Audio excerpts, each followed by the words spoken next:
Hello, hello, and welcome to Wake Up to Your Life Magic. I'm excited to have you all here today. We are going to have another fun episode, elevating the conversation around leadership through the conversations we're having. And I will encourage you to check out wakeuptoyourlifemagic.com to learn more about the book. Today, I have with me, and I'm very excited to have Roggen Frick join me from beariron.com. Hey, Roggen, how are you?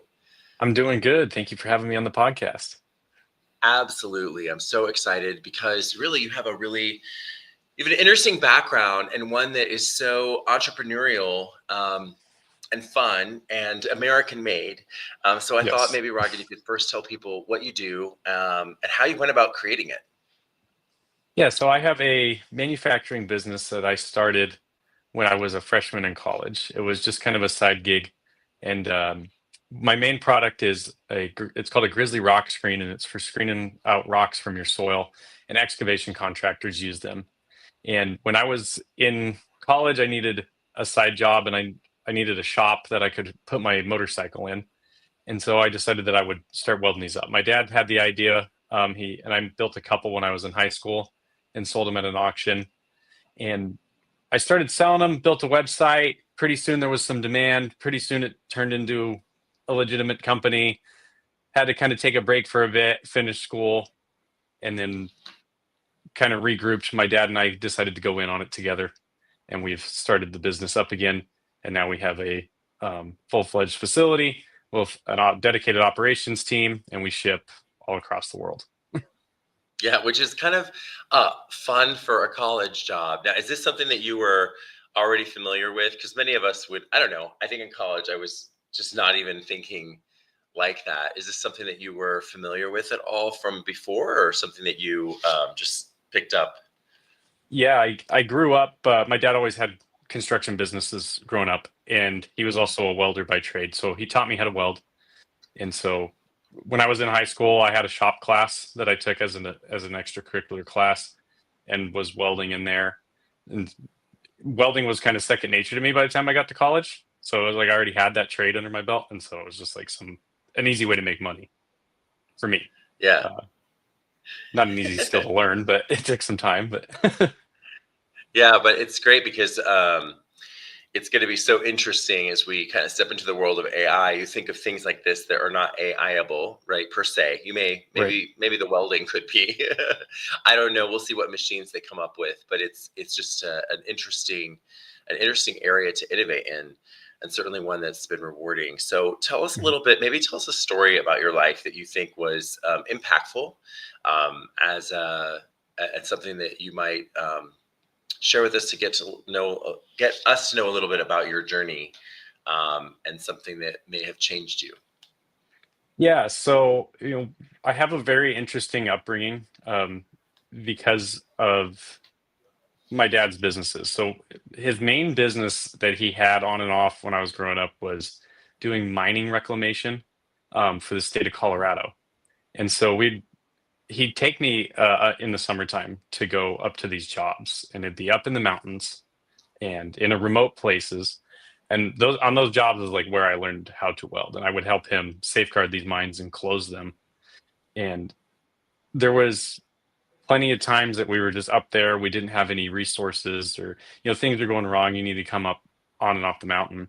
Um, and so when I was in high school and I had a driver's license, that was a great opportunity for him. He's like, good, he can help run things, and I can go manage the business side of stuff and be in town. So he would leave me up on mountain, and I would have a couple guys under me, and I would go through and make sure that we had the materials that we needed, get the welder up the mountain, um, run heavy machinery to get everything where we needed to go, and just make sure that everything was flowing and going pretty well.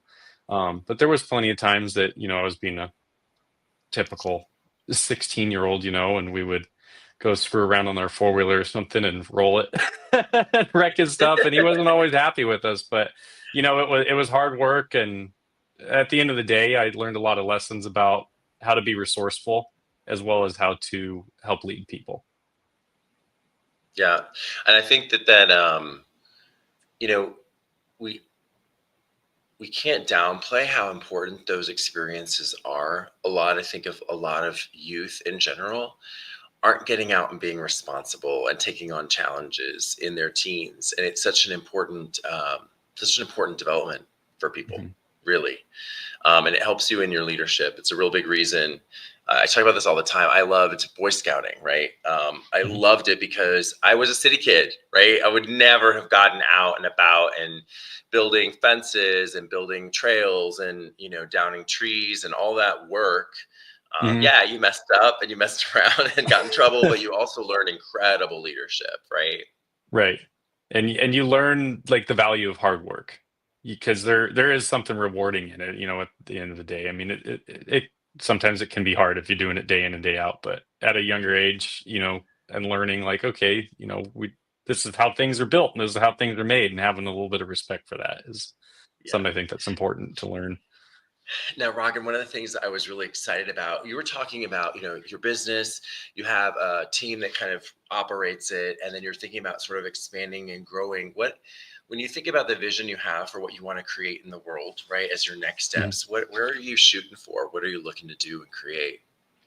Yeah, so I want to take my business to another level of being able to offer more services for my customers. And I think that there is a way to do that through e-commerce. I feel that the construction industry is still, well, it is a lag industry, which means it's behind the technological curve a lot of the time. And because of that, the way that they do orderings and the way that they get materials and the those typical channels that they go through, it's still in the old fashioned sense of like, you got to call somebody and send in a purchase order and go jump through all these hoops, and maybe they have it, maybe they don't. And so my goal is to help expand a platform to where we can have the things in stock that people need. And especially like those weird products, because we're very niche, the products that we have. Right. And so I want to find more niche products that are kind of hard to find and be able to help procure things for my customers and just make it easier in the construction industry, because time is very important in construction. And we all know how construction projects go over time and are, they delay the public, and they're always a pain in the butt for everybody. And so if we can help speed that process up on the front end, that would be very helpful, I think, for the industry. Yeah, that'd be so interesting to see if you can figure out what it almost seems like that would require something to make it scale, right? Almost like a Mhm. universality of the platform or something, for everyone to sort of use it by default. Right. Curious. That has me asking so many questions. What are the barriers Yeah. to entry? How can you do it? Yeah. And And you for do, me, I believe yeah, that like it's trying to just make the process easy. If the process can be easy, then it's people are going to naturally come to the platform if it's easier yeah. than all the competition. Are you now? Do you do also do consulting? I do a little bit of consulting on the side. Yes, I do some construction consulting because that's what my degree was in, and then I spent a couple of years in the industry actually managing construction projects. Very nice. So I'm Mhm. curious, as we um, wake up to your life magic is really focused on really asking us to spiritually, morally, human connection wise awaken to the fact that we're kind of stepping into a new century with AI. Mhm. And, you know, we are removing some of those things. We have effectively removed some of those things from the work that we do. Mhm. And there's so many different variations in thought and in spirituality, which is great. Sort of the beauty of being human. But as you think about leading the teams that you do, and as I'm going to say a younger owner, right, Mhm. and you're looking out in the world, how do these topics make you think about your leadership in business, Mhm. and also our society at large? Yeah, there's. I feel like it's an age-old tale of the worker versus the manager, or the worker versus the owner, right? They've always been at each other for all of history, and that's still true today. We have a growing wage gap, and you have CEOs getting big raises, and their employees don't get a proportionate raise. And so I think that there's some work to be done on company cultures in general, and making the workplace more of an enjoyable place to be. And because it's something that you can really respect and understand if you've been in the shoes of your employees. Because I'm somebody that's swept the floors. I'm somebody that's done the same work that they're doing. So I can understand and I can empathize with where they're at and what it's like to come in and day out and be throwing steel around and doing that type of work. And so I want to do everything that I can to make their lives a little bit easier and make it not so miserable. Because another thing that happens in like trade work is there's so much of it that needs to be done and there's not enough workers. And so you're usually working overtime and you're usually working weekends, and that's not good for the Mhm. mind. It's not good at all for the mind because it doesn't give the mind time to take a break and relax. And it's definitely not good for the body if you're doing physical labor that much. And so one of the things that we've done in our company is, there's always been this debate about like a 4-day work week. And it's always been either 4 8-hour days or 5 8-hour days. Well, we do 4 10-hour days so we can still get our 40 hours in a week. It helps us with a little bit of efficiency because then that's one less cleanup, one less lunch break that you have to do so that they can produce just a little bit more while still working the same amount of hours. And then having a 3-day weekend every single weekend is something that's really helped like the well-being of our employees. Our employees enjoy coming to work. They enjoy working there. And because of that, I don't have issues with my employees. I don't have anger problems. I don't have people lashing out at each other. I don't have people that are tired and showing up late to work because they're able to get a good night's rest and rest throughout the weekend and spend time with their families. And so I think that there is some, trying to like, if you can get a better workplace culture, you're going to see that on your profits and your revenue and how your company functions because your employees are going to be working a little bit more efficiently. Where, everyone tries to squeeze every dollar that they can out of their employees, but then they just wear them down to the point that they're not going to be working as effectively. They don't want to be there. They're ready to quit the minute that they can. Yeah, it's that there's such a as you say that, I sit and think about private ownership, right, versus public.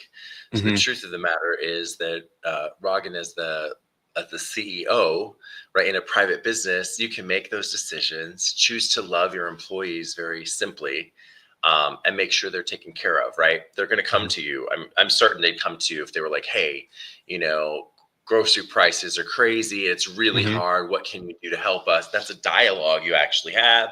You can make a Yes. decision. Boom, right? And you're looking at the margin, and you can make a choice to say, you know what, I'll take a little less. It's going to work out in the end. Um, I think a lot of corporate life is so not a reflection of that, right? No, it's not Um, because it's like get every dollar that you can, and it's for the stakeholder or for the shareholders of the company. It's not yeah, for you, just the CEO and the executive suite. There's more to it. right. So it's basically Yeah. the ruthlessness of humanity's greed, right? Right. Like all the, Right. the nameless faces that are owning the company. Right. Um, yeah, which is us, by the way, if you have a 401k or anything like that. Right. It's crazy. Yeah. Because it's always just trying to maximize that profit for the shareholders. Well, the shareholders of a public company is definitely everybody. Yeah, I know, right? So as you sit, and it's just from your perspective, as you think about, the society that you're in, the world around us, how you feel like things are going or not going, what concerns do you have as you think about, I know I think you were saying one day maybe you might be a father. Like, what are some of the thoughts you have about the world that we've created? There's a lot of unrest in the world right now. It seems to kind of be growing. With There's just so much back and forth and volatility, not with just money and numbers and markets, but with like emotions and feelings about how we should run the country. People seem to be flipping back and forth all the time with different ideas. And it seems that with that, we're moving into a world where it's kind of like a lot of unknowns. And then you bring in AI, and it's like, okay, it can be a tool for greatness, and it can be a tool for harm, just like how computers were when they started to become mainstream and the internet. And so there's definitely a lot with that, and we need to be able to proceed responsibly with it all, and we need to make sure that I think that it could be a great tool, like for raising a kid in a school system and being a great tool to learn. I mean, because I use it every day to learn. It's helped me learn web development and coding programs and things like that so I can automate parts of my business. But at the same time, then there's people out there that they think that it's like their actual friend and they're like stuck in it and they are relying on this entity or this person that's not real. It's a computer generated algorithm and it's programmed to just kind of agree with you. And so it can kind of skew your perspective on things. And so as we move into the world and, I'm going to bring up a kid and everything, I need to make sure that I'm cautious about it because we can see the epidemic of things today, like iPad kids, right? Instead of nurturing our child and stuff like that, just hand them an iPad and forget about it. And that's done some damage, I think, to some kids. Yeah, no, it definitely has. So it brings up this whole thing about, the weight on the individual to sort of select how we traverse, right, the technology around us. It puts a lot more responsibility on the individual, which granted, we're all responsible, right?